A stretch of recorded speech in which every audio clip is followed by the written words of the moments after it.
Halo teman-teman, kembali lagi bersama gua Jojo dari T2J. Nah, jadi kali ini kita bakal lanjutin part 3 dari film Arcane. Nah, buat yang belum nonton part 1 sama part 2, gua saranin nonton dulu ya. Nah, supaya kalian bisa ngerti alur ceritanya gimana. So, jangan berlama-lama, ayo kita segera masuk ke filmnya. Beberapa tahun lewat setelah kematian Vander, Jay sekarang sudah menjadi orang yang terkenal di Piltover sebagai bapak kemajuan di Piltover dan menjadi sorotan dunia karena teknologinya. Bahkan Jay disuruh berpidato dalam acara hari kemajuan yang tiap tahunnya biasa dilakukan oleh Heimerdinger. Diceritakan juga kalau sekarang Catherine sudah masuk menjadi enforcer walaupun tidak disetujui orang tuanya. Di tempat lain, anak buah Silco sedang menyelundupkan Shimmer ke luar Piltover, tapi diganggu oleh sekelompok orang yang menggunakan semacam skateboard terbang. Mereka disebut Firelight. Para Firelight memiliki rencana untuk membakar semua Shimmer yang diselundupkan. Para Firelight masuk ke gudang kargo, tapi mereka memicu perangkap yang kita pasti tahu siapa itu. Hai. Yap, dia ada Powder yang sekarang sudah menjadi Jinx. Jadi kedepannya gue bakal panggil Powder itu jadi Jinx. Nah, Jinx itu melawan semua Firelight seorang diri. Di saat sedang bertarung, salah satu Firelight memiliki muka yang mirip dengan V, yang membuat Jinx terdiam karena ia ternyata masih teringat kenangan kakaknya yang ia kira sudah tiada. Di saat Jinx terdiam, ia membuka celah yang membuat Firelight berhasil membakar Shimmer. Setelah sadar, Jinx membunuh salah satu Firelight dengan dingin. Tidak berhenti di situ, Jinx juga menembakkan Gunring Gun atau di Valo namanya Odin dengan membabi buta. Bahkan anak buahnya Silco pun juga ikut tertembak gara-gara Jinx.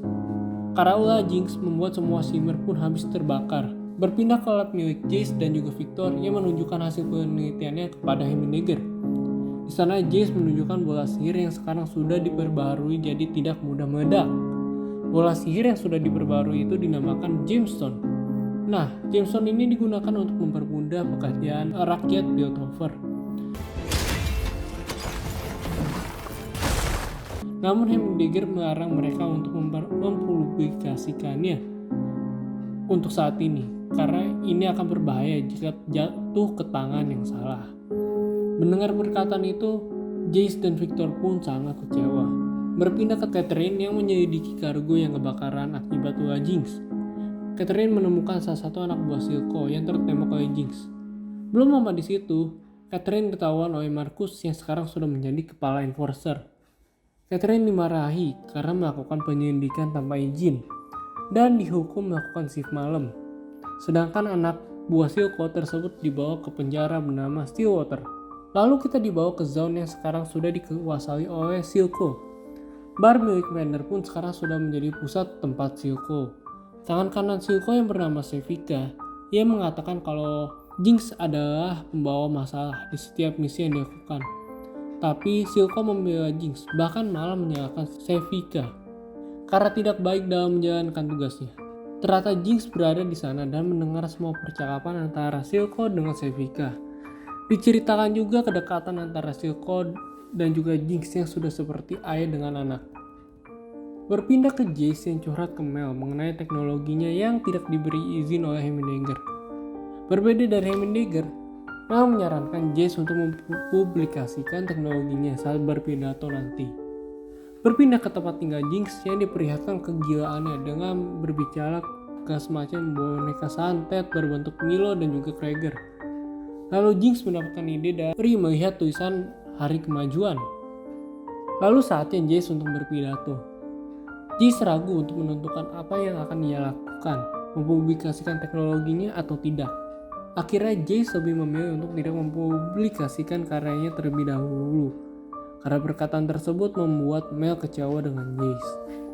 Sesudah itu di lain tempat, Catherine sedang melakukan shift malam bersama para enforcer yang lainnya. Lalu Kate melihat api yang membuat mereka semua buru-buru menuju tempat api tersebut berasal. Dari dalam kebakaran tersebut terdengar suara anak kecil yang meminta tolong. Beberapa enforcer pun masuk ke dalam, sedangkan Catherine mencoba memadamkan api di luar. Ternyata suara anak kecil itu adalah jebakan yang dibuat oleh Jinx, karena di dalam perapian tersebut penuh dengan bom.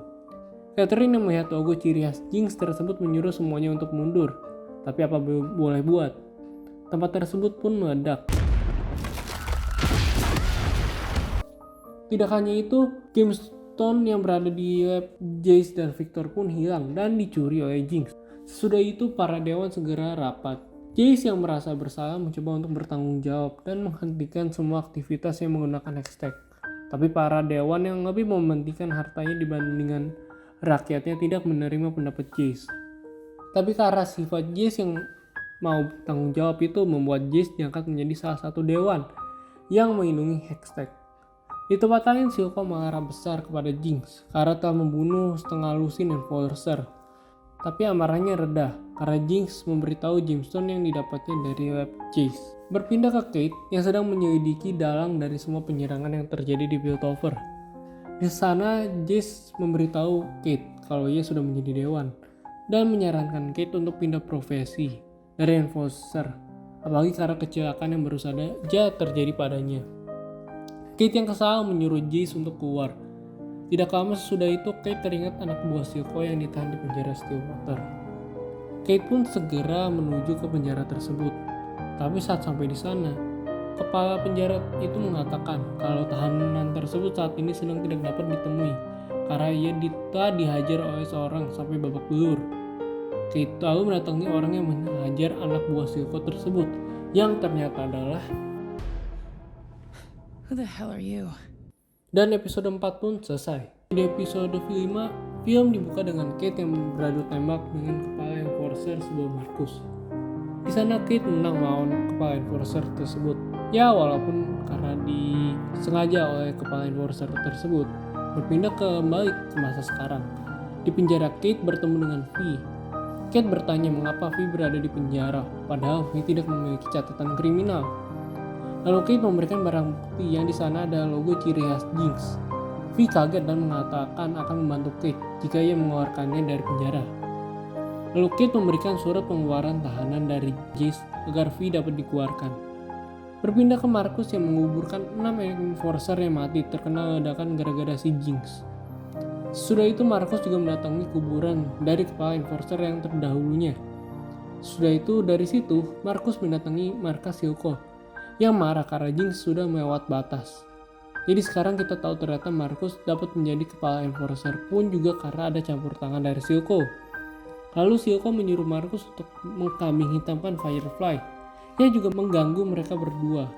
Setelah diberi uang suap, Marcus pun pergi dari sana. Di tempat lain, Jace melacak pengiriman kargo yang ternyata banyak barang ilegal yang keluar masuk dari sana. Di situ juga diperlihatkan kondisi Victor yang mulai sakit-sakitan. Di tempat lain, Jinx sedang mempelajari tentang sihir dari gemstone yang didapatnya. Saat dinyalakan, gemstone tersebut membuat Jinx teringat tentang masa lalunya saat ia meledakkan markas Silco dan juga membunuh orang-orang yang ia sayangi. Karena kenangan itu, Jinx memiliki mental dan pikiran yang kacau. Balik lagi ke Vi dan Catherine yang memasuki Zaun setelah sekian lama. Lalu kita dibawa ke lab Jace dan Victor yang sedang melakukan penelitian dan memungkinkan kalau Hextech bisa belajar dan beradaptasi menjadi fungsi yang lain. Namun itu masih sebuah teori. Setelah itu Mel menjelaskan kepada Jace sisi gelap para dewan yang ternyata juga melakukan banyak keburukan yang tidak berbeda jauh dari orang-orang di Zaun. Apalagi saat Jace menutup Hexgate yang merupakan jalur perdagangan Piltover ditutup, menyebabkan para dewan tidak dapat melakukan kegiatan ilegal yang membuat Jace dibenci oleh para dewan yang secara tidak langsung. Di sini Jace terpaksa harus mengotorkan tangannya dengan melakukan perjanjian dengan para dewan yang membuat kesepakatan yang menguntungkan antar dewan bukan rakyat. Di tempat lain, Vi menemui seorang yang memberikan informasi tentang tangan kanan Silco. Di waktu yang sama, Marcus menemui Silco yang mulai panik karena Jace menjadi dewan tidak mengertak kalau ia akan memberantas semua keburukan, terutama di kargo pengiriman. Lalu Silco memberikan benda yang memberatkan Firefly. Balik lagi ke Jace dan juga Mel yang ternyata memiliki rasa satu sama lain yang dilanjutkan ke tidak perlu dibahas. Di saat Jace sedang menikmati hidupnya, Victor mempertaruhkan nyawanya untuk penelitiannya karena ia merasa penelitiannya dapat menyembuhkan penyakitnya. Victor terbangun dengan Jace yang menemaninya, karena Victor sudah tidak mempunyai banyak waktu untuk hidup. Berpindah ke Vi yang menemukan Sevika. Tanpa basa-basi, Vi langsung menghajarnya. Ternyata Sevika juga sudah di-upgrade dengan salah satu lengannya berubah menjadi tangan palsu yang diberikan kekuatan Shimmer. Lalu pertarungan sengit pun dimulai.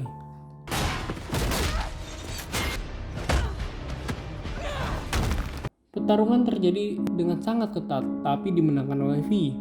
Saat Vi bertanya mengenai powder, Sevika menjawab kalau Jinx bekerja untuknya, yang membuat Vi kehilangan konsentrasi sehingga memberikan celah buat Sevika untuk menusuk Vi. Hampir saja Sevika membunuh Vi, untungnya Kate muncul dan berhasil menyelamatkan Vi. Berpindah ke Jinx yang berhasil mengaktifkan sihir, seperti yang dilakukan oleh Jace dan Victor. Di waktu yang sama, Sevika mendatangi Silco untuk memberitahu mengenai Vi yang sudah balik. She's back from the dead. Dan episode 5 pun tamat. Sekian dari episode 4 dan 5 kali ini. Gimana menurut kalian? Tolong silahkan tulis di kolom komentar. Dan seperti biasa, jika kalian suka, jangan lupa buat like, share, dan juga subscribe. Gua Jojo, see you until next video.